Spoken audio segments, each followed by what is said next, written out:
Hello everyone, कैसे हैं आप? I hope everybody is doing good. So welcome back to our channel prep online. और आज की क्लास में हम कंटिन्यू करने वाले हैं history chapter 2, that is nationalism in India. So ये है आपका डे 27. डे 25 हमने स्टार्ट किया था नेशनलिज्म इन इंडिया, और हम ऑलरेडी 2 क्लासेस इस चैप्टर की ले चुके हैं. Let us take a recap before I begin for today's class. अभी तक हम नेशनलिज्म इन इंडिया में पढ़ चुके हैं starting of nationalism, right? Let me make it very clear, ये चैप्टर बिल्कुल भी आपको उस हिस्ट्री में नहीं ले जा रहा कि वेरी फर्स्ट डे जब ब्रिटिशर्स इंडिया में आए थे और लास्ट डे जब ब्रिटिशर्स चले गए.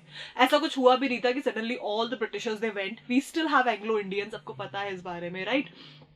तो ये चैप्टर फिर है किस बारे में? The question is this. So basically this chapter is about those 20 years, around 20 years का period जो 1920s around, अगर मैं थोड़ा सा और पहले चलूँ तो World War 1 के टाइम से लेकर हमारा World War 2. And at the end ये चैप्टर कहीं भी आपको ऐसे नहीं बताएगा कि 1947 15 अगस्त में 15 अगस्त वाले दिन हम इंडिपेंडेंट हुए और सारे ब्रिटिशर्स इंडिया से चले गए. ऐसा कुछ नहीं हुआ था. It was all certain treaties, pacts, acts, agreements, negotiations, जिसके अंडर हमने कंटिन्यू किया. हमें जो रूल था वो हमें मिला. Like India got its rule over India, the Indians got it. ये एक्चुअली हुआ था नेशनलिज्म इन इंडिया. तो अभी तक की 2 क्लासेस में डे 26 एंड डे 27 हम ऑलरेडी पढ़ चुके हैं अबाउट आर नेक्स्ट टॉपिक्स. जो बेसिक टॉपिक्स थे हमने नेशनलिज्म इन इंडिया के पढ़े थे, that is major movements of India, जहां पे हमने पढ़ा that is CDM, civil disobedience movement and non cooperation movement. ये है बेसिकली इस चैप्टर की समरी, है ना? तो इस चैप्टर में हम 2 बातें पढ़ने वाले हैं, 2 मूवमेंट्स के बारे में जानने वाले हैं, that is non cooperation movement and civil disobedience movement. So last class में हमने स्टार्ट किया था कि द टाइम जब वर्ल्ड वॉर 1 एंड हुआ और उसके इम्पैक्ट्स, बिकॉज इंडिया ने डायरेक्टली पार्टिसिपेट नहीं किया था वर्ल्ड वॉर में, ठीक है, वर्ल्ड वॉर 1 में, but because we were under colonial rule, तो एलीड पावर्स की तरफ से from the side of England we were there and that's why we had to participate. तो हमने सबसे पहले फर्स्ट टॉपिक इस चैप्टर में पढ़ा. Let's take a recap first of all quickly. हमने फर्स्ट टॉपिक पढ़ा effects of world war 1, impact of world war 1 on Indian economy and society as well as polity. तो यहाँ हमने पढ़ा कि कैसे टैक्सेस बढ़ गए. First time income tax was introduce, custom duties बढ़ गई. रीजन थे डिफेंस एक्सपेंडिचर जो था उसको कॉम्पनसेट करना था. बहुत सारे लोन्स हुए, वॉर लोन्स फाइनेंस करने थे. उसके अलावा और भी कुछ नेचुरल रीजंस, कैलेमिटीज की वजह से, इन्फ्लुएंजा की बात करूं, क्रॉप फेलियर हो गया, प्राइसेस बढ़ गई, force recruitment, the youth of India it was forced to provide soldiers in the war. तो ये सारे सब कह सकते हैं हम नेगेटिव इम्पैक्ट्स. हर वॉर के ऑब्वियसली नेगेटिव इम्पैक्ट्स होते हैं. तो ये बहुत सारे नेगेटिव इम्पैक्ट्स इंडियन इकोनॉमी पे, इंडियन सोसाइटी पे भी पड़ा due to world war 1.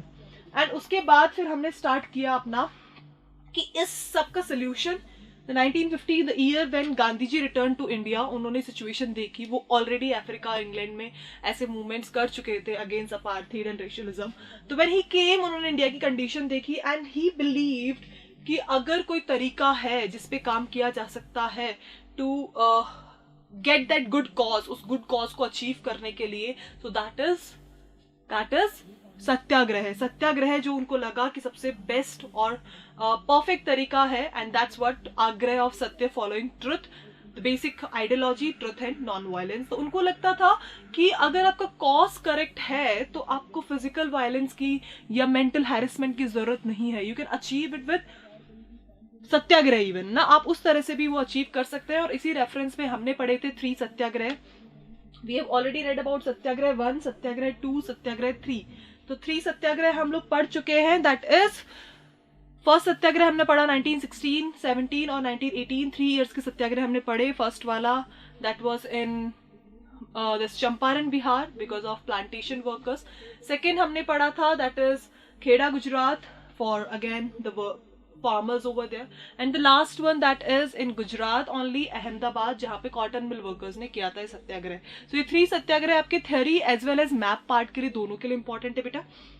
Next thing that is important after this, तो सत्याग्रह के बाद क्योंकि सत्याग्रह अच्छे सक्सेसफुल हो रहे थे तो ब्रिटिशर्स ने इसके अगेंस्ट लगाया रॉलेट एक्ट, जिसमें according to this Rowlatt act all the people who were doing any conspiracy, कोई भी ब्रिटिशर्स के अगेंस्ट कुछ भी करते हुए दिखा, so the people could be what they could be done, they could be detained without any, उनको detain किया जा सकता था। फाइन, तो ये हमने पढ़ा अभी तक की क्लास में। सो नेक्स्ट हमने पढ़ा अबाउट दिस रॉलेट एक्ट कि the prisoners could be detained and without any trial of 2 years।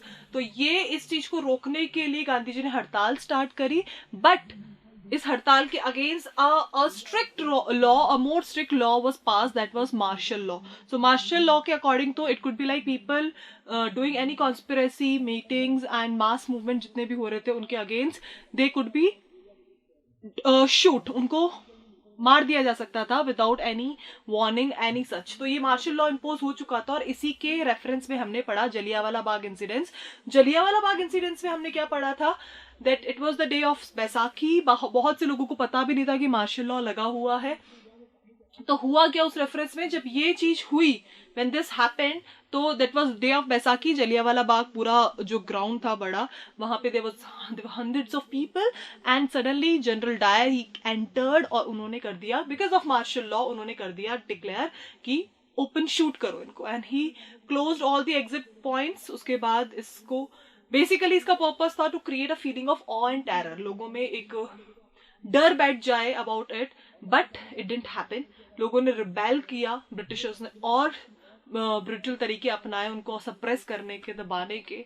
And इसी के रेफरेंस में जब गांधी जी को लगा कि ये बहुत ज्यादा हो गया है, दिस इज हैपनिंग वायलेंस, तो एक मोमेंट पे लगा गांधी जी को कि वी नीड टू स्टॉप, इसको रोकने की जरूरत है, और यहाँ पे ये रोका गया। बट एक चीज और गांधी जी के दिमाग में आई कि कहीं ना कहीं जरूरत है मुस्लिम्स को भी यहाँ पे कनेक्ट करने की, और फिर आइडिया आया खिलाफत कमेटी। ठीक है, सो वी रेड अबाउट खिलाफत कमेटी ऑल्सो। खलीफा उस टाइम चल रहा था वर्ल्ड वॉर 1 के बाद, जब Ottoman empire, the Muslim empire, after its defeat there were rumours कि उनका एग्जिस्टेंस को क्वेश्चन मार्क होने वाला है। तो जब ये हुआ तो गांधी जी को लगा कि this is the perfect platform जब हिंदूज और मुस्लिम्स को कंबाइन किया जा सकता है। तो जब गांधी जी को ये लगा तो he talked with the 2 leading Muslim leaders, these were Shaukat Ali and Mohammad Ali. इन दोनों ब्रदर से बात की and they agreed to form a Khilafat committee. Khilafat committee बनी and it was combinedly called non cooperation Khilafat committee. So this like this non cooperation खिलाफत cooperation, आपका non cooperation खिलाफत movement start हुआ and that gave a success। अब non cooperation था क्या गांधी जी के according, it was basically not to cooperate with Britishers. Foreign goods का boycott करना, सर्विसेज का बॉयकॉट करना स्पेशली, राइट, जो भी सिविल सर्विसेज उनके थ्रू ऑफर थी, टाइटल्स का बॉयकॉट करना, लिकर शॉप्स का पिकेट करना, like this there were various ways जो गांधी जी ने बताया कि इन सारे तरीके से हम नॉन कॉपरेशन कर सकते हैं। इसके अलावा हमने 2 सेशंस भी पढ़े, we read about Calcutta session and we read about Nagpur session. 2 sessions हमने कंप्लीट कर चुके हैं जो अगेन आपके मैप पॉइंट ऑफ व्यू से इंपॉर्टेंट है, राइट चिल्ड्रन। तो इतना हमारा एक हमने ये भी पढ़ा था कि कांग्रेस में इंटरनल टशल था इनिशियली कि इलेक्शंस को बॉयकॉट करें ना करें, but at last Nagpur session हुआ और उसमें दिसंबर 1920 में ये डिसाइड हो गया कि नॉन कॉपरेशन ऑफिशियली अडॉप्ट करना है, राइट। तो कैलकाटा सेशन में क्या हुआ था, खिलाफत committee non cooperation movement combinedly launch हुआ, उसका ये इंपॉर्टेंस था सितंबर 1920, और दिसंबर 1920 में finally non cooperation movement officially declare हो गया with boycott of everything including the elections. तो यहां तक हम अभी की क्लास में कर चुके हैं बेटा। It was all about starting of non cooperation movement and खिलाफत। उसके अलावा हमने जाना कि basically what was the concept, non-cooperation था क्या। Now today's class is all about the next topic, that is different strands within the movement। within the movement, इस movement के अंदर अब सबसे पहले एक चीज बात नहीं समझने की जरूरत है, सबके लिए स्वराज का मतलब अलग था। For everybody Swaraj was a different thing, है ना। तो Swaraj was different for everybody, क्योंकि देखो अगर मैं बात करूं आपसे फ्रीडम की, है ना, तो freedom for you, freedom is something else. आपके लिए फ्रीडम क्या है, to do to get to do whatever you want, जो आपको पसंद है, जो आपको चाहिए, जहां आपको घूमना है, खाना है, जो करना है, वो आपके लिए फ्रीडम है, राइट? हम सबके लिए फ्रीडम की डेफिनेशन अलग है, मेरे लिए फ्रीडम कुछ और है। ऐसे ही जब स्वराज का कॉन्सेप्ट आया, अपने राज का, ओन रूल, तो सबके लिए कॉन्सेप्ट डिफरेंट हो गया। जो पीजेंट्स थे, फार्मर्स थे, उन्होंने स्वराज को अलग कॉन्सेप्ट में लिया। उनके लिए क्या था कि आज जैसे अभी किसान आंदोलन हो रहा है, तो उनकी पर्टिकुलर डिमांड्स है ना, वो हर सेक्शन की डिमांड हो जरूरी नहीं है, क्योंकि उनका कोई लेना देना ही नहीं है उससे। इन द सेम वे हमारे यहाँ पे नॉन कॉपरेशन मूवमेंट को लेकर एवरीबडी हैड डिफरेंट मेंटेलिटी। किसी को नॉन कॉपरेशन कर रहा था अपने तरीके से, जो फॉरेस्ट के लोग थे उन्होंने किया वहां के रूल्स को ब्रेक करके कि हम कॉपरेट नहीं करेंगे। जो आपके पीजेंट्स थे उन्होंने अलग तरीके से किया, उन्होंने कहा कि हम टैक्सेस नहीं देंगे। सिटीज की बात करूं, ये हो गए आपके रूरल एरियाज की, आउटस्कर्ट एरियाज की। सिटीज की बात करूं तो वहां पे अलग ही लेवल का नॉन कॉपरेशन था, जहां पे लोग फॉरेन गुड्स को बॉयकॉट कर रहे हैं, स्कूल्स, इंस्टीट्यूशंस, कॉलेजेस, इनको बॉयकॉट कर रहे हैं, राइट? अगर मैं बात करूं आपके next one, that is plantation fields वाले एरिया, जो नॉर्थ ईस्ट वाला आपका एरिया है, वहां पे for them non cooperation was completely different thing. तो सबके लिए नॉन कॉपरेशन का जो मीनिंग था वो डिफरेंट था, और कहीं ना कहीं इस डिफरेंट की वजह से हम क्या थे, जो यूनिटी वाला प्रॉब्लम था ना, वो हो रहा था इंडिया में। Unity was a question mark, और इसी का रीजन था कि ये एनसीएम काफी हद तक इसमें भी क्वेश्चन मार्क था और ये सक्सेसफुल नहीं भी हुआ था। तो यहाँ पे when I am teaching you this chapter, you understand, आपको थोड़ी देर में समझ में आने लगेगा कि सबके लिए डिफरेंट था ये, तो डिफरेंट स्टैंड्स सबके लिए with in the movement. Everybody considered कि हाँ मेरे लिए स्वराज ये है, मेरे लिए एनसीएम का मतलब ये है। और एट लास्ट गांधी जी को लगा कि नहीं, we have to find out some solution जो सबको कनेक्ट कर सके, एक कॉमन कुछ ऐसा ढूंढना पड़ेगा। उसके बारे में हम आगे आने वाली क्लासेस में पढ़ेंगे, जहां पे हम सिविल डिसोबीडियंस मूवमेंट पढ़ेंगे, जहां गांधी जी को लगा कि नहीं, कुछ ऐसी जरूरत है जो सबके लिए डिवाइडेड नहीं हो, सबके लिए डिफरेंट नहीं हो, it should be common for all. But right now we are reading this topic. अब ये क्वेश्चन 2 टाइप से आता है। One way is, I'll tell you 3 topics. First हम पढ़ेंगे सिटीज एंड टाउन्स में, तो जो डिफरिंग है यहाँ पे, डिफरिंग हम 3 तरह के डिफरेंट पढ़ेंगे। तो first one is cities and towns,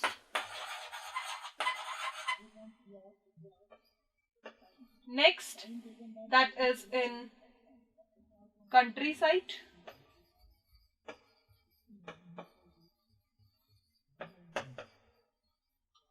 and the third one we will read plantation fields.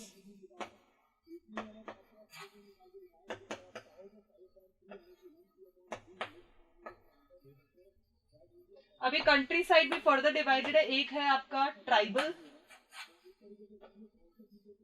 People and दूसरा है पीजेंट्स। तो आज का टॉपिक हम पढ़ने वाले हैं इन पे, ओके? सबसे पहले स्टार्ट करते हैं, दीज आर द 3 टॉपिक्स। इसके अलावा हम पढ़ेंगे आज चौरी चौरा इंसिडेंट्स, जिसकी वजह से आपका एनसीएम हो गया fail. Today's class is entirely dedicated to NCM, its failure as well. These are the keywords जो आज की क्लास में हम पढ़ने वाले हैं। So first of all, let's start non-cooperation खिलाफत movement. It began in January 1921. Important year, please underline. आपका एनसीएम खिलाफत मूवमेंट ऑफिशियली डिक्लेयर हुआ कब? जनवरी 1921।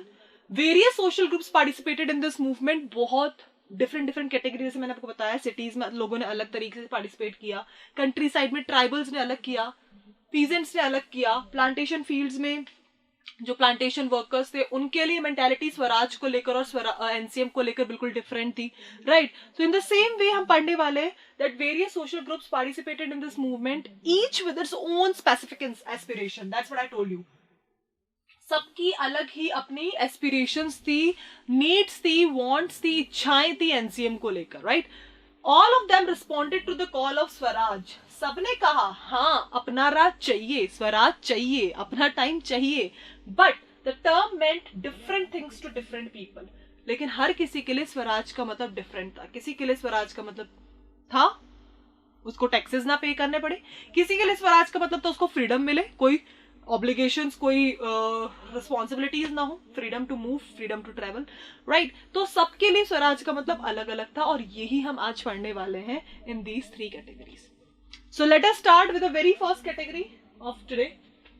The movement started with the middle class participation in the cities. तो ये है आपकी heading. Movement in the towns. Towns में लोगों ने इस NCM को कैसे लिया? तो सबसे पहले लोगों ने क्या किया? Thousands of students they left government controlled schools and colleges. ये मार्क पोस्टर है, please make it important. 3 marks में आ जाता है ये आपका. How did NCM spread in cities? तो cities में लोगों ने क्या किया? Towns and cities में thousands of students they left government controlled schools and colleges. बच्चों ने स्कूल छोड़ दिए, कॉलेजेस छोड़ दिए. Next thing, headmasters and teachers they resigned, services से भी मना कर दिया. Lawyers also give up their legal practices. उसके अलावा what else was done? The council elections were boycotted. Elections भी बॉयकॉट हुए in most of the provinces except, अब आपका 1 मार्क का क्वेश्चन बनता है यहां से, एक्सेप्ट मद्रास. अब मद्रास में क्या प्रॉब्लम थी भाई? क्वेश्चन ऐसे आ जाता है स्पेशली क्योंकि बाकी सब जगह काउंसिल इलेक्शंस बॉयकॉट कर दी कि we will not go for it. अच्छा, there are certain terms that you need to understand. One is boycott and next is picket. तो in NCERT it is given कि बॉयकॉट किया था foreign goods को,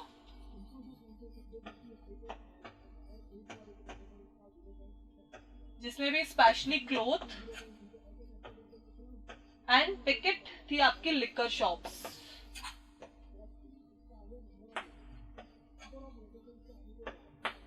तब ये है क्या basically? Boycott means to deny, refuse करना, not to accept something, that is boycotting. तो फॉरेन गुड्स को कंप्लीटली हमने बॉयकॉट कर दिया था कि उनका हम कोई भी प्रोडक्ट यूज नहीं करेंगे, right. Second thing, liquor shops वर पिकेटेड. ये एनसीईआरटी में लाइन है, पिकेटेड मतलब भी यही है कि the liquor shops were close और उनकी एंट्री बंद कर दी थी कि now you can not consume. तो ये सारे तरीके थे. This is how non corporation movement spread in cities and towns. उसके अलावा I have told you students ने क्या किया? They left government controlled schools and colleges. Headmasters and teachers they also give up their services, they resigned, and lawyers also give up their legal practices. Other than that, elections की बात करूं, everywhere the council elections were boycotted except Madras. अब मद्रास पे आपका 1 mark question बनता है. मद्रास में क्या था problem? Because there was a party that was justice party, और जस्टिस पार्टी थी किसकी? The party of non brahmins. इनको एक अलग ही डर था. मैंने आपको क्या बताया था कि सबने स्वराज को मतलब अलग अलग लिया. यहां पे क्या डर था कि इन नॉन ब्राह्मण्स को डर था कि जो काउंसिल इलेक्शन है ना, वो एक ओनली तरीका है कि they can get some power, और मद्रास में ब्राह्मण से. तो दे वर लाइक कि हम अगर इलेक्शंस नहीं लड़ेंगे तो हमारे पास कुछ पावर्स ही नहीं रहेंगे. तो आर यू गेटिंग? यहाँ पे इन्होंने स्वराज को अपने तरीके से लिया, इन्होंने एनसीएम में सपोर्ट ही नहीं किया, इन्होंने इलेक्शंस बॉयकॉट ही नहीं किए, right. So they felt that entering the council was one of the way of gaining some power, something that usually only brahmins had access to. तो यहाँ पे हम समझ सकते हैं कि यहाँ पे एक सोशल प्रॉब्लम चल रही थी जिसकी वजह से एनसीएम प्रॉपरली मद्रास में स्प्रेड नहीं हो पाया. तो because all the things are normal, but ये एक एक्सेप्शनल केस है, तो ये आपको children you have to prepare it thoroughly कि 1 मार्क में एक स्पेशली एक्सेप्शनल, क्योंकि नॉर्मल चीजें एग्जाम में नहीं पूछी जाएंगी, कुछ अलग से जो है वो आपको स्पेशली पूछा जा सकता है. दैट इज द रीजन ये आपको अच्छे से प्रिपेयर करना है कि which was the place and why जहां पे बॉयकॉट नहीं हुए council of election, council election. So that was Madras. Party was Justice Party, a party of non-Brahmins, and the reason was they had a fear कि अगर वो council elections में participate नहीं करेंगे तो क्या होगा? They will be not getting the powers, और ये powers हर बार ब्राह्मण्स को मिल जाते हैं. This time they had a chance, so they did not boycott the council elections. उसके अलावा, as I told you, foreign goods were boycotted, liquor shops were picketed, and foreign cloth was burnt in huge bonfires. Openly लोगों ने क्या किया? जलाए. Openly to show the people कि we are boycotting the foreign goods. So उन्होंने क्या किया? Openly bonfires लगाए रोड पे and foreign clothes burn किए to present the rebellious attitude. To show that we rebel, we are not going to cooperate. So this is how people showed, people presented their anger, they presented their rebellious attitude against the Britishers. Next thing, इसके अलावा इसका effect भी पड़ा. अब effect तो पड़ना ही था. जब फॉरेन क्लोथ्स हमने यूज ही करना बंद कर दिया, तो जब यूज करना बंद कर दिया तो इंपोर्ट भी कम हो जाएगा उसका, राइट. तो यही हुआ. The import of foreign clothes it got half हो गया ये between 1921 to 22 and its value dropping from 102 crore to 57 crore. ये डेटा कई बार पूछ लेते हैं, please mark it important again 1 mark में. बट अब साउंड तो ऐसा कर रहा है कि ये सब होने से बहुत सही हो गया होगा एनसीएम, राइट? सोल्यूशन आ गया है, सबने छोड़ दिया, एडिटर्स मान जाएंगे, सब अच्छे से हो जाएगा. बट ऐसा नहीं हुआ. इट डिडंट हैपन बिकॉज ये लॉन्ग रन सोल्यूशन नहीं था. हमने बात करी कि फॉरेन गुड्स बॉयकॉट कर दिए, हमने फॉरेन क्लोथ्स बर्न कर दिए बॉनफायर्स में, ठीक है. अब ऑप्शन क्या है? Indian cloth, Indian goods. तो इंडियन क्लोथ में क्या बचा आपके पास? खादी. आप में से कितने लोग खादी पहनते हो? हम में से कितने लोग खादी पहनते हैं? और कितना पहन लेते हैं? प्रैक्टिकली नहीं. उस टाइम पे ये सिचुएशन थी. Khadi first of all it is expensive, affordable नहीं है हर किसी के लिए, पूरा हैंडवोवन हैंडमेड है, ठीक है. नेक्स्ट थिंग, इतना सारा एक साथ टू सेटिस्फाई इंडियन, सारे इंडियंस की नीड्स को सेटिस्फाई करने के लिए it was not an easy thing. मेहनत की गई, वर्क हुआ, but still it was not a long run option. इसलिए क्या हुआ, आफ्टर सम टाइम जो फॉरेन क्लोथ्स हमने बॉयकॉट किए थे वो वापस से फ्लो होने लग गए, right? So the khadi cloth was more expensive than the one which was mass produce milk cloth. जो मिल में बहुत सारा एक साथ बनता था, मैकेनाइज था, तो ऑफकोर्स ईजी पड़ रहा था, लोगों को सस्ता भी पड़ता था, and poor people could not afford it. That is the reason वापस से लोग दे बैक टू पवेलियन, वापस से अपने उसी में लग गए वो फॉरेन गुड्स को यूज करने में. उसके अलावा next thing, what about the students जिन्होंने स्कूल्स छोड़ दिए थे, कॉलेजेस छोड़ दिए थे, टीचर्स, लेक्चरर्स, प्रोफेसर्स, लॉयर्स जिन्होंने सारी सर्विसेज छोड़ दी थी, गवर्नमेंट जॉब्स छोड़ दी थी, उनके लिए सर्वाइव करना कैसे होगा? तो after some time they had to also resume their jobs. उनको वापस से अपने काम पे जाना पड़ा. एंड स्कूल्स, कॉलेजेस, अगर आप गवर्नमेंट स्कूल्स, आज आप लोग आप नहीं जा रहे हो school, everybody is like online चल रहा है सब, है ना? कुछ टाइम बाद नीचे चीजें नॉर्मल हो रही हैं. अब now the things are getting normal. लेकिन यहाँ पे क्या था? गवर्नमेंट स्कूल्स नहीं जा रहे हो आप, ब्रिटिश गवर्नमेंट के जो ओन स्कूल्स हैं वहां आप नहीं जा रहे हो, तो अब कहीं तो जाना पड़ेगा. The children have to continue their education. और suddenly it is not possible कि इंडियन ऑर्गेनाइजेशंस इतने सारे बन के रेडी हो जाए. That is the reason after some time the students, the teachers, they began trickling back to the government schools and lawyers also joined back in the government courts. तो क्योंकि हमारे पास option नहीं थे, डोमेस्टिक ऑप्शन नहीं थे, right? That's why we had to go back with the foreign goods as well as institutions, right? तो अब इस टॉपिक से किस किस तरह के क्वेश्चंस आ सकते हैं? The questions which can be asked from this topic. First one, foreign goods were boycotted, liquor shops were picketed. तो क्वेश्चन आएगा सबसे पहले, how did NCM spread in cities? Cities में कैसे spread हुआ? So you have to tell the first point. This you can go for the first point. Second this, इस तरह से लोगों ने boycott किया. And third point this. और इसका impact भी आप बता सकते हो अगर ये क्वेश्चन 5 मार्क्स में आता है. Then failure, causes of failure. Fail क्यों हो गया cities में? The second way how the question can be put from this topic is causes of failure. Again, आप 1 point खादी का बता सकते हो, second आप students वाला बता सकते हो, and third आप lawyers वाला. This is how a 3 marks question is answered from this topic. Fine? तो अभी तक जो हमने पढ़ा है वहां से 2 टाइप्स के क्वेश्चंस आ सकते हैं बेटा. How this NCM spread in cities and second one the causes of failure in cities. अब आते हैं हम सेकेंड टॉपिक पे. तो स्टार्टिंग में मैंने आपको 3 टॉपिक्स बताए थे जिनमें हम पढ़ने वाले हैं. सिटीज एंड टाउन्स हमने कर लिया है. आगे आते हैं कंट्री साइड. तो कंट्री साइड एरिया में अलग ही प्रॉब्लम थी. इस प्रॉब्लम को रिबेलियन इन कंट्री साइड, यहाँ इस प्रॉब्लम को हम 2 पार्ट्स में पढ़ेंगे. फर्स्ट इज ट्राइबल एरिया, जहां पे हम केस स्टडी पढ़ेंगे आंध्र प्रदेश के गुद्दम हिल्स की.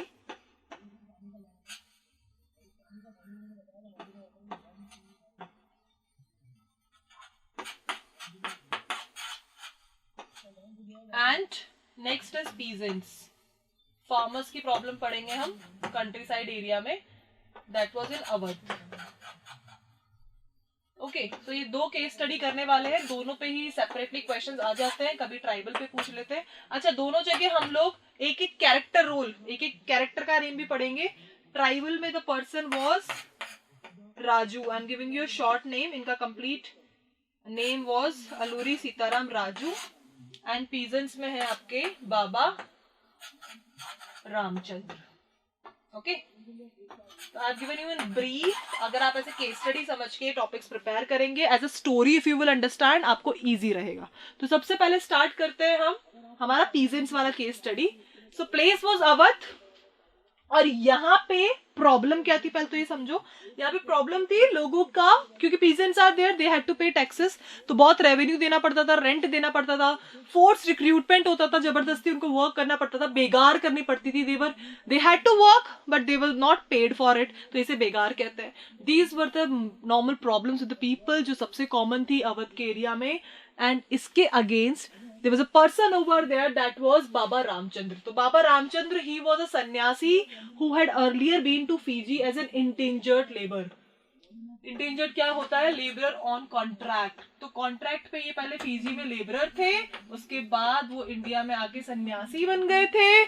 Then when he heard about Gandhi ji, उन्होंने सब सुना कि ऐसे नेशन वाइड सत्याग्रह स्प्रेड हो रहा है, नॉन कॉपरेशन मूवमेंट स्टार्ट हुआ है, सो he also got it.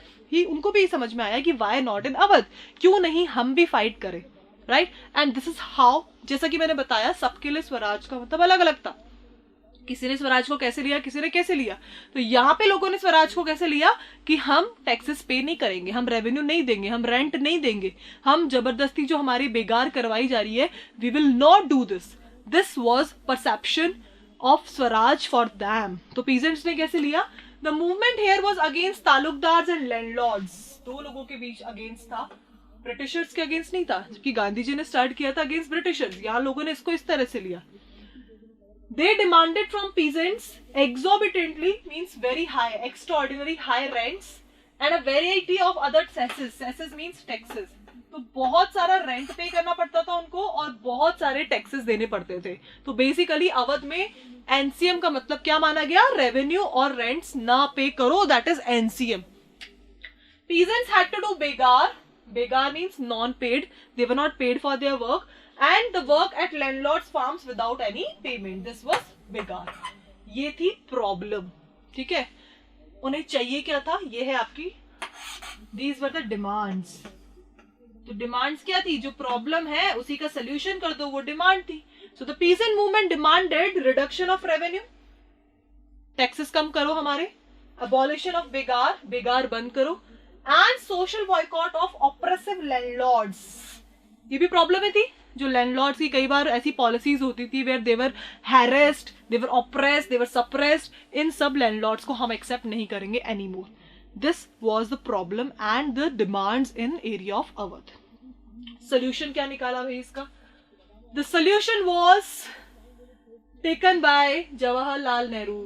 We all know about them, ठीक है। This is the picture showing this Awadh Oudh Kisan Sabha. तो इन्होंने सोल्यूशन निकाला। लोगों ने क्या किया इसके अगेंस्ट बेसिक लेवल पे? In many places they started नाई धोबी बंद। यू ऑल नो कम्युनिटी नाई धोबी, ये बेसिक सर्विसेज अवेलेबल कराते हैं, the barber and washman. So they stop their giving their services. So these bands were organized by panchayats to deprive landlords of the services of even barbers and washermen. कि हम जो basic services है ना barber और washerman की, नाई और धोबी की, even we will not give this. That is the reason it is named as नाई धोबी बंद।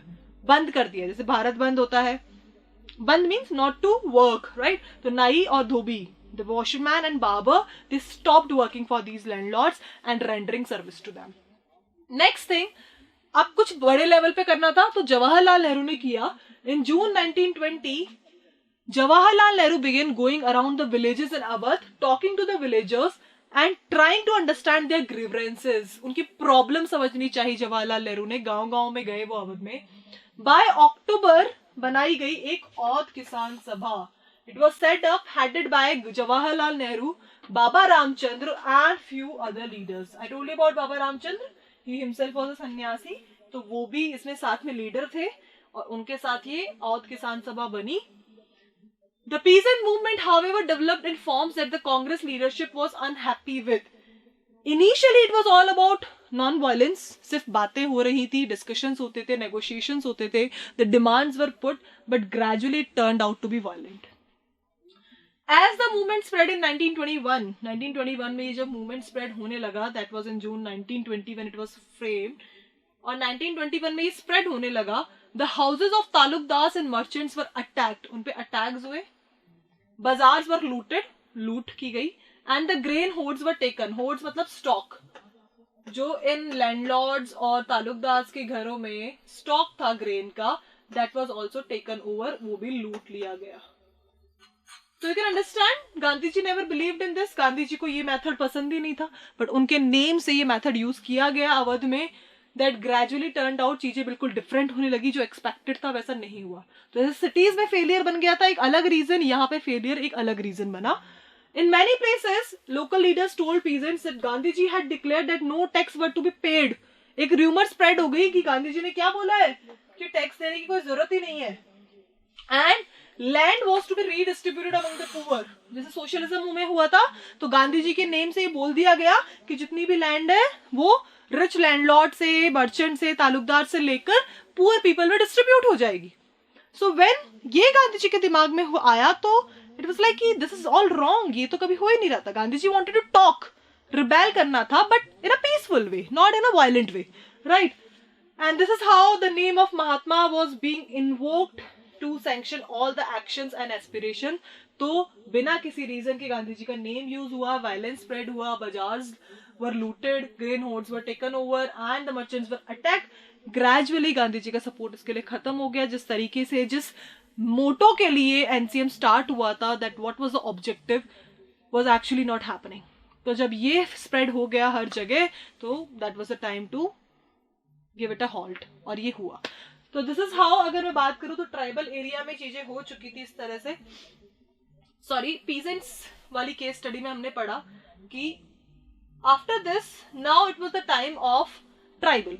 तो पीजेंट्स की केस स्टडी हम पढ़ चुके हैं. अगर मैं ट्राइबल एरिया की बात करूं तो वहां पे प्रॉब्लम अलग थी. अब ट्राइबल है तो ट्राइब कहाँ रहती हैं? फॉरेस्ट में. तो फॉरेस्ट के साथ केस स्टडी अलग थी. What was it? Let us know. The tribal peasants interpreted the message of Mahatma Gandhi and the idea of Swaraj in yet another way. समझ रहे हो? Cities और towns पे लोगों ने NCM में कुछ अलग ही किया. They boycotted the foreign goods and services, everything, schools and organizations, right? हमने पढ़ा peasants वाले सेक्शन में, कंट्री साइड एरिया, वहां पे लोगों ने अलग ही लेवल का स्वराज अपने तरीके से माना. उनके अकॉर्डिंग था कि टैक्सेस पे मत करो, बेगार मत दो, रेवेन्यू मत दो, रेंट मत दो. This is how you can get Swaraj. उनके लिए स्वराज का मीनिंग अलग था. अगर मैं ट्राइबल एरियाज की बात करूं, यहाँ पे स्वराज का मतलब अलग था, बिकॉज ट्राइबल मतलब फॉरेस्ट पे रह रहे, तो इनके इश्यूज थे फॉरेस्ट को लेकर. We have already read in class 9th, हमने एक चैप्टर पढ़ा था forest and colonial rules law. वहां पे हमने पढ़ा कि under Britishers after some time they reserve certain areas. उन्होंने रेस्ट्रिक्शंस लगा दी थी सर्टेन एरियाज में जहां पे normal common Indians could not go. These were reserved areas. तो यहाँ पे ट्राइबल्स को लगा कि ये तो हमारा बर्थ राइट है, हम पैदा ही जंगलों में हुए, we are born in forest and this is like privilege by birth. How could the Britishers take it from them? एंड ये उन्होंने लिया एनसीएम. तो लाइक पूरे वो नेशन में ये प्रॉब्लम चल रही थी. It was like everybody was listening कि अच्छा गांधी जी जैसा कोई लीडर है and he is spreading this non cooperation. तो बेसिकली उनका मोटो क्या है? Not to cooperate. तो जो जहां पे भी जैसे कॉपरेट कर रहा था अभी तक, and the person was not satisfied, the community was not satisfied, तो वो क्या कर रहे थे? वो they started non cooperating. तो यहाँ पे tribal they also started this thing only. इन्होंने स्टार्ट कर दिया नॉन कॉपरेशन. कैसे स्टार्ट किया देखो. The case studies like Gudem hills place, ये है आपका.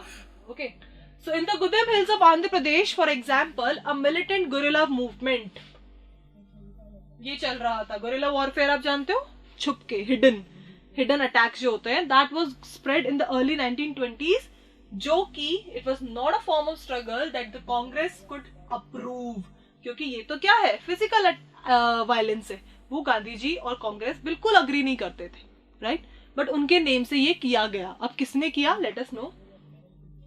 यहाँ पे प्रॉब्लम क्या थी? Here, as in other forest regions, the colonial government had close large forest areas. जैसा कि मैंने आपको बताया, उनके फॉरेस्ट में मूवमेंट पे रेस्ट्रिक्शंस लगा दी. Only certain areas were there जो उनके लिए ओपन रखे, बाकी सब जगह रेस्ट्रिक्शंस थी. They could not have their own way of living in the forest. और क्या किया गया इस रेफरेंस में? It prevented the people from entering the forest to graze their cattle. वो अपने कैटल को ग्रेजिंग के लिए नहीं ले जा सकते थे. And to collect fuel, woods and fruit. उनका बेसिक सोर्स ऑफ इनकम था, वो सोर्स ऑफ लिविंग था. कैसे how could they earn their living? Forest में रह रहे हैं तो फॉरेस्ट के प्रोडक्ट से कलेक्ट करते थे, उनके कैटल भी वहीं ग्रेज करते थे. This is how they were surviving. But these rights were taken by Britishers. तो जब ट्राइबल एरियाज में लोगों को पता चला कि ऐसा कुछ नॉन कॉपरेशन चल रहा है इंडिया में, and Gandhi ji is leading it, so they took it in their perception, in their way, कि ऐसे हम लोग करेंगे, right? This enraged the hill people. लोगों को आया गुस्सा. तो लोगों को जब गुस्सा आया तो उन्होंने क्या किया?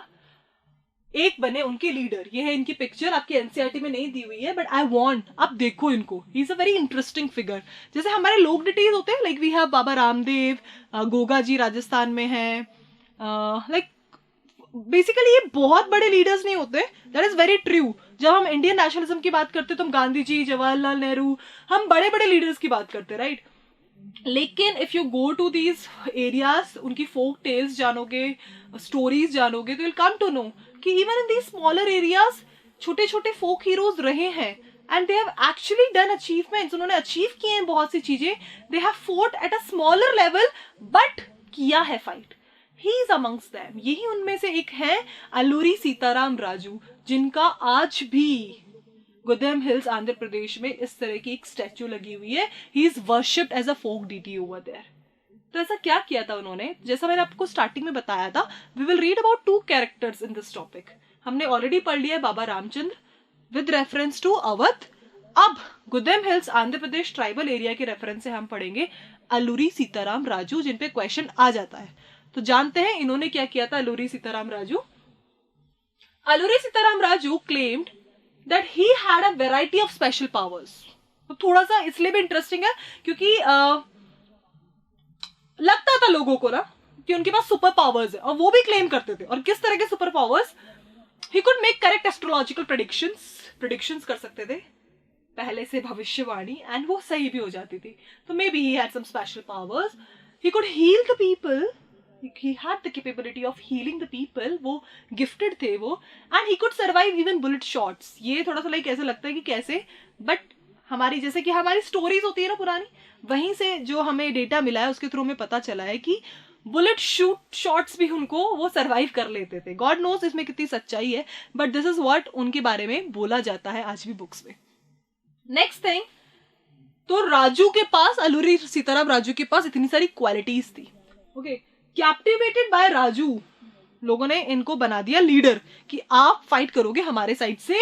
The rebels proclaim that he was an incarnation of God. इतने अट्रैक्ट हुए लोग कि उन्होंने कहा कि Alluri Sitaram Raju is like form of God. भगवान का रूप है वो. He is incarnation of God.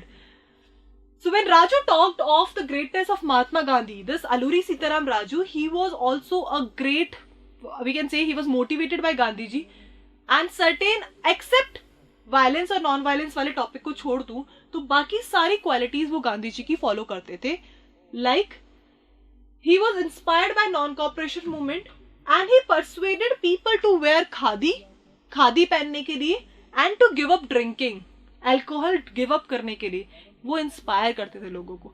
So yes, he was inspired, he was captivated by Gandhi ji, but हर आइडियोलॉजी आपके इंस्पिरेशन से मैच हो जाए ऐसा नहीं है ना, यह नहीं हुआ.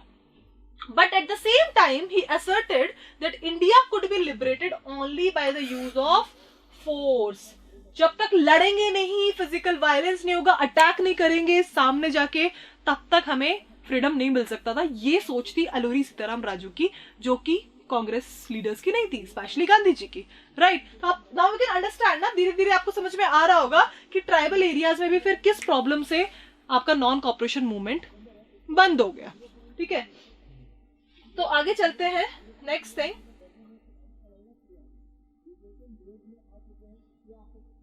सो ही सेड कि फोर्स यूज करके ही ऐसा कुछ हो सकता है, not non violence. The Gudem rebels attacked police stations, attempted to kill British officials and carried on guerrilla warfare for achieving Swaraj. तो उनको क्या लगा कि बिना फिजिकल वायलेंस यूज किए हम स्वराज हमें मिल ही नहीं सकता, जो राइट्स हमारे हैं, फॉरेस्ट राइट्स, रिजर्वेशन राइट्स जो हैं वो हमें मिल ही नहीं सकते। तो what they did, the Gudem rebels attack the police stations, they tried to kill, they attempted to kill the British officials and they carried on their guerrilla warfare, जो hidden warfare होता है, guerrilla attack, वो उन्होंने continue किया to achieve Swaraj. But as you can see, इतना मतलब एक simply Alluri Sitaram Raju और कुछ ट्राइबल लोगों के मिलने से इतना बड़ा जो पावर था, कॉलोनियल पावर, उसको कुछ नहीं हो सकता था, और वही हुआ। After some time only Raju was captured and he was killed in 1924, but over the time he became a folk hero. तो उनको फोक हीरो मान लिया गया। आज भी आंध्र प्रदेश गुदेम हिल्स में उनको एज अ फोक डीटी पूजा जाता है, he is worship like that. So this is how he became a folk hero. अब बात करते हैं हम नेक्स्ट टॉपिक की, that is, so till now we have done the spreading of NCM at 2 places. हमने किया कहाँ पे, टाउन्स एंड सिटीज में, और सेकेंड हमने किया इन द कंट्री साइड। और कंट्री साइड में हमने 2 सब डिविजन्स पढ़े, that is in the forest areas, that is in Awadh, peasants, by the peasants, and second we read about in Gudem Hills, Andhra Pradesh, by tribals with reference to Alluri Sitaram Raju। अब third place जहां पे लोगों ने स्वराज को अलग ही level से लिया, as I told you कि सब ने स्वराज का मीनिंग अलग अलग लिया।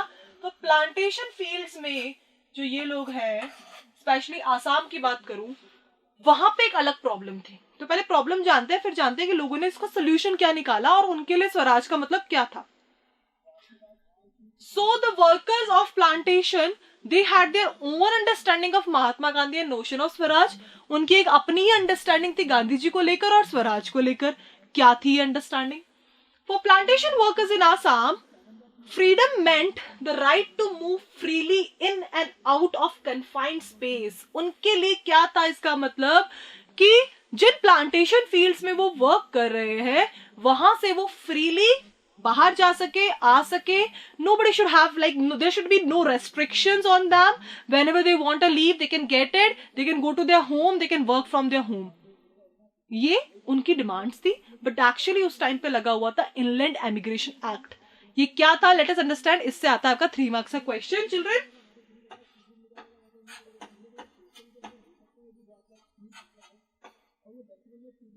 So for plantation workers in Assam, freedom meant the right to move freely in and out of the confined space in which they were enclosed, and it meant retaining a link with the village from which they had come। वो अपने गांव जा सके, वहां से काम कर सके और एक लिंक बना रहे उनका विलेज से, जबकि ऐसा नहीं कर रहे थे Britishers. There was an act passed that time, that was Inland Emigration Act। Kindly underline it in your NCERT, it is important। So under the Inland Emigration Act of 1859, plantation workers were not permitted to leave the tea gardens without permission, and in fact they were rarely given such permission। पहली बात तो वो अपने वहां से निकल ही नहीं सकते थे फील्ड से विदाउट परमिशन, और जब वो परमिशन लेना चाहते थे तो उनको परमिशन मिलती नहीं थी। तो are you able to understand क्या प्रॉब्लम थी? ये प्रॉब्लम थी कहाँ की, प्लांटेशन वर्कर्स की, जहां पे वो मूवमेंट चाहते थे, free movement at their place also, जहां वो रहते थे, in the villages and the fields where they were working। But according to Inland Emigration Act, they had to live there only। उनका residence भी वही होगा, they will be living and they could not leave these plantation fields। वो जो tea plantation fields थे वो कभी नहीं छोड़ सकते थे। They could get it only with the permission, और वो permission में उनको hardly कभी मिलती थी। तो ये प्रॉब्लम थी प्लांटेशन वर्कर्स की। सोल्यूशन क्या हुआ? When they heard of the non-cooperation movement, जब उन्होंने सोचा तो उनको लगा कि भाई सब कर रहे हैं, हम भी करेंगे, हम भी रिबेल करेंगे, हम भी रूल तोड़ेंगे, हम तो जाएंगे छोड़ के प्लांटेशन फील्ड्स। और वो गए but they were not success. As I told you know, छोटे छोटे यूनिट्स जब फाइट कर रहे थे, अब यही छोटे छोटे जब साथ में होके फाइट करते तो बात अलग होती। वो बात होने में टाइम हो गया, ठीक है। तब तक गांधी जी को समझ में नहीं आया था कि छोटे छोटे मूवमेंट, और कहीं ना कहीं गांधी जी का नेम मिसयूज किया जा रहा था। So everybody, as I told you, everybody is like they had their own notion of Swaraj. सबके लिए स्वराज का मतलब अलग था। जैसे हम सबके फ्रीडम का मतलब अलग होता है, तुम्हारा मतलब तुम कुछ भी कर लो, मेरा मतलब मैं कुछ भी कर लूं, ऐसा। लेकिन अगर हम सब मिलके किसी एक बात के लिए काम करें तो वो सक्सेस होगा. Unity actually matters. प्रॉब्लम यही थी इंडिया में, यही प्रॉब्लम थी इंडिया में. दैट इज वाई यहाँ पे क्या हुआ, जब उन्होंने सुना, when they heard of non-cooperation movement, thousands of workers, they defied the authorities. मना कर दिया, denied to follow them. They left the plantations and they headed home. Plantation fields छोड़े और अपने घरों की तरफ जाने लगे. They believed that Gandhi Raj was coming. उनको लगा कि गांधी राज आ गया है. और जब गांधी राज आ गया है तो अब हम वो सब करेंगे जो हमारी इच्छा है. This is what they believed in. And everyone would be given land in their own villages. सबको अपनी अपनी villages में land मिलेगी. This is what they believe in. Okay. They, however, never reached their destination. एक लोगों ने perception बना लिया, गांधी राज आ गया, अब हम अपने घरों में जाएंगे. Already सब जगह spread था कि rich लोगों से, landlord से, तालुकदार से, merchant से, सबसे land लेके poor लोगों में distribute होने वाली है. तो जब ये लोगों के दिमाग में बैठ गया, उन्हें लगा अब तो फ्रीडम मिल रहा है, जबकि हम बहुत दूर थे भी फ्रीडम से. लाइक स्मॉल पिटी पार्ट्स, जो छोटे छोटे लोग थे, छोटे छोटे ग्रुप थे, वो फाइट कर रहे थे. जरूरत थी एक मास मूवमेंट की, वो अभी तक स्टार्ट नहीं हुआ था. तो यहाँ पे क्या हुआ, व्हेन दे बिलीव कि गांधी राज आ रहा है and everyone was going to get land in their villages, ऐसा कुछ हुआ नहीं. They never reach their destination. On the way only they were caught by a railway and steamer strike. They were caught by the police when they were doing the strike and brutally they were beaten up. तो हुआ क्या, punishment. जिस purpose के लिए उन्होंने वो forest, वो अपने प्लांटेशन फील्ड्स छोड़े थे, and what actually they demanded to get the freedom, they could never get it. तो जब ये प्रॉब्लम आई तो you can understand, अब सबके लिए क्या था, स्वराज का मतलब अलग, तो सबके सॉल्यूशंस भी अलग थे. जब प्रॉब्लम अलग, सॉल्यूशन भी अलग, तो हुआ क्या, एट द एंड सोल्यूशन कुछ भी नहीं निकला. तो गांधी जी को ये समझ में आ गया कि ये जो स्मॉल लेवल पे, शॉर्ट लेवल पे मूवमेंट हो रहा है, इसको जरूरत है एक लार्ज मूवमेंट की. And second thing we understood what was कि जरूरत है कुछ कॉमन टॉपिक जिसपे सारे इंडियंस एक साइड कंबाइन हो सके, instead of having their own perception, लोग समझ सके. बट उसको लगा टाइम. और इसी के साथ ही we will continue with the last reason कि even after all these things, somehow it was continuing. थोड़ा कहीं ना कहीं NCM चल रहा था. But then one incident took place. एक ऐसा इंसिडेंस हुआ at a very large level जिसने फाइनली NCM को क्लोज करना पड़ा, गांधी जी को NCM कंप्लीटली बंद करना पड़ा. वो रीजन हम पढ़ने वाले हैं. So again children, it's a 3 marks question. वो है आपका ये चौरी चौरा इंसिडेंस. तो चौरी चौरा के बारे में इतना आपको डिटेल में एनसीईआरटी में नहीं दिया हुआ. आप अगर टेक्स्ट सर्च करोगे आपको कहीं नहीं मिलेगा, आपको ये मिलेगा इस पिक्चर के साथ, यहाँ पे text. So the theory of Chauri Chaura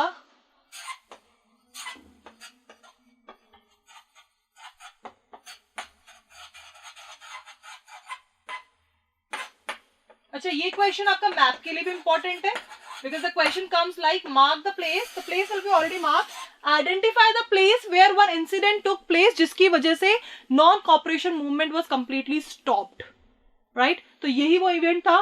Yet when the tribal chanted Gandhiji's name and raised slogans demanding स्वतंत्र Bharat, they were also emotionally relating to all India agitation. एक लाइन दी हुई है स्पेशली ये बताने के लिए कि हाँ, लोगों का मतलब अलग अलग था स्वराज को लेकर, बट हाँ एक फीलिंग थी कि स्वराज चाहिए, स्वतंत्र भारत चाहिए. बट वो फीलिंग प्रॉपरली अभी डिस्प्ले नहीं हो पा रही थी, वो आ नहीं पा रही थी बाहर. Okay, so when they acted in the name of Mahatma Gandhi and linked their movement to that of Congress, they were actually identifying with a movement which went beyond the limits of their immediate locality. तो उनको चाहिए था कुछ ऐसा जो उनकी locality से बाहर हो, तभी अचीव हो सकता.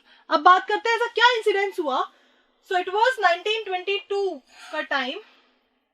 Chauri Chaura, Gorakhpur, it's a place. A peaceful demonstration in Bazaar turned into a violent clash with the police. So there was a peaceful demonstration going on, and when the police attacked on them, so in return, what happened? Police station was fired, and around 22 policemen were killed in this. When Gandhiji heard about it, Mahatma Gandhi called a halt to non-cooperation movement. So finally, Chauri Chaura incidents, जो violent incidents हुआ, where the police station was fired and 22 policemen were killed, इसके बाद गांधी जी ने officially declare कर दिया to close down, to halt down non cooperation movement, और यहाँ पे आपका नॉन कॉपरेशन मूवमेंट खत्म हो गया. That was all for today children. तो आज की क्लास में हमने जाना, बेसिकली आज का टॉपिक था हमारा the 3 different strands of movement, जहां हमने जाना how NCM spread in towns and cities, how it spread in country, जहां पे हमने जाना ट्राइबल पीपल एंड पीजेंट्स का with reference to Baba Ramchandran, Alluri Sitaram Raju. Last हमने जाना in the inland emigration act in the plantation fields, कैसे लोगों ने स्वराज का मतलब लिया. And the final topic we have read that is कि लोगों ने क्या किया at last, what incident took place because of which this NCM was stopped, and that was Chauri Chaura incidents. तो ये थे आज के topics. That was about day 27. Day 28 कल की क्लास में हम कंटिन्यू करेंगे एक नया मूवमेंट. तो एनसीएम हो गया बंद तो चैप्टर खत्म नहीं. Yet most important topic जो बचा है after this non-cooperation movement, one of the biggest movement after this that took place, that was civil disobedience movement. तो हम CDM के बारे में next class पे start करने वाले हैं day 28 पे. That was all for today. Thank you everybody.